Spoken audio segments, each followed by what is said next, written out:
You are watching Showbiz Snob, your daily showbiz update. Wow! Tuwag-tuwa nga ang mga fans ni Andrea Brillantes matapos ngang mag-real talk itong si Christy Fermin. Matapos kasi na mabalita na itong si Andrea Brillantes ang tila ngayon ay kinahuhumalingan ni Daniel Padilla at ang kanyang natatangi na si Catherine Bernardo ay parang naisantabi na dahilan kung bakit nga nagkakalabaan ngayon si Catherine at si Daniel. Wala pa naman pong confirmation, pero itong si Nanay Christy Fermin ay tila nagkakaroon pa ng gatong para ang apoy ay mas lumagablab.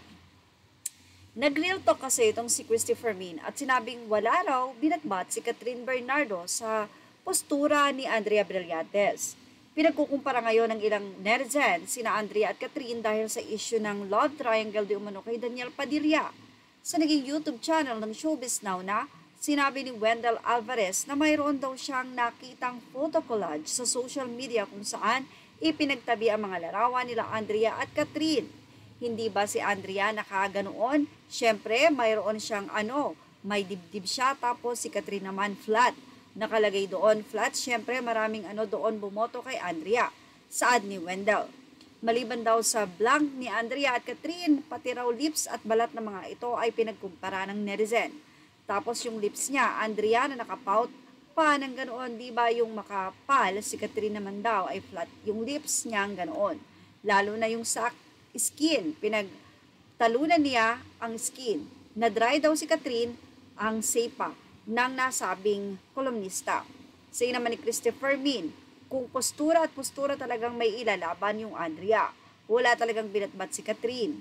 Tanggapin natin ang katotohanan. Paglakad, pagrampa, lalong wala, diba?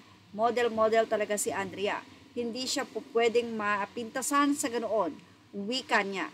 So tayo nagkakaisa sa pagsasabing malakas ang appeal ni Andrea. Dagdag pa ni Christy Fermin. Ilang mga netizen naman at fans ni Catherine Bernardo ang syempre ang pumalag dito. Anila ay hindi pwedeng ipagkumpara si Catherine at si Andrea Brillantes, especially sa kanilang mga katangian.